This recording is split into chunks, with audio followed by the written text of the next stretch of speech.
Well, thank you very much for that warm welcome. Governor Belials, Congressman Slaughter, and my very special thanks, too, to Senator Warner and President O'Neill for suggesting this invitation. And you know, as president, I have certain privileges. So I checked with President O'Neill, and I'm delighted to announce that starting Monday night, you all have 4 weeks off.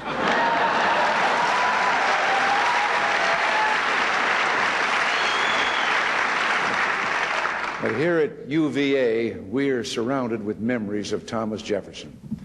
One of my staff mentioned that Thomas Jefferson's favorite recreation was horseback riding, and I said he was a wise man. And another member of the staff said that Thomas Jefferson thought the White House was a noble edifice, and I said he was a man of refined taste. And a third member noted that after retiring as president, Thomas Jefferson, in his 70s, didn't sit back and rest, but founded the University of Virginia.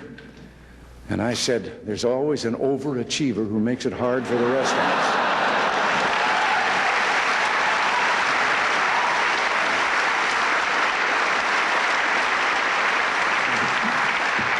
But no speaker can come to these grounds or see the lawn without appreciating the symmetry, not just of the architecture, but of the mind that created it.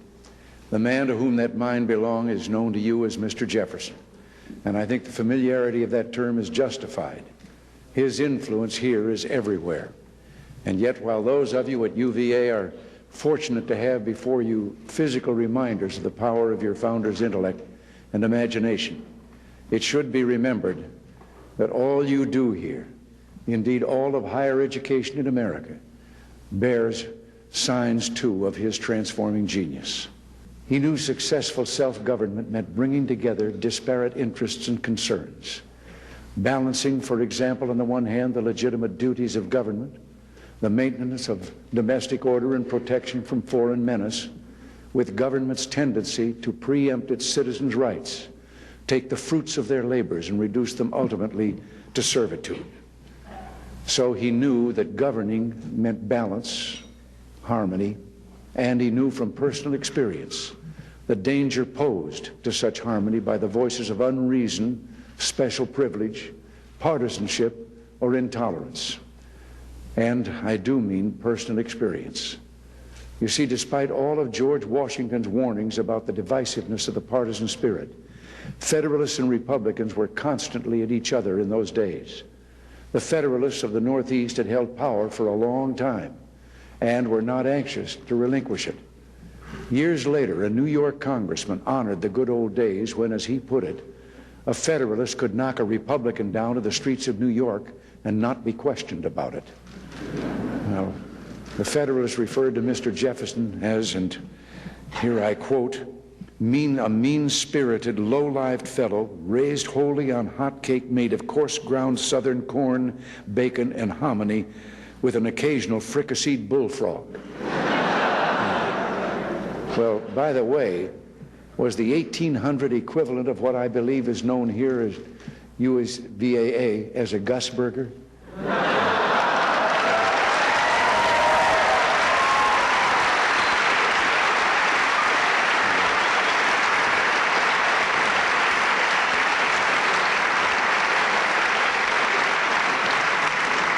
And an editorial in the Federalist Connecticut Courant also announced that as soon as Mr. Jefferson was elected, murder, robbery, rape, and adultery and incest will be openly taught and practiced. Well, that was politics in 1800.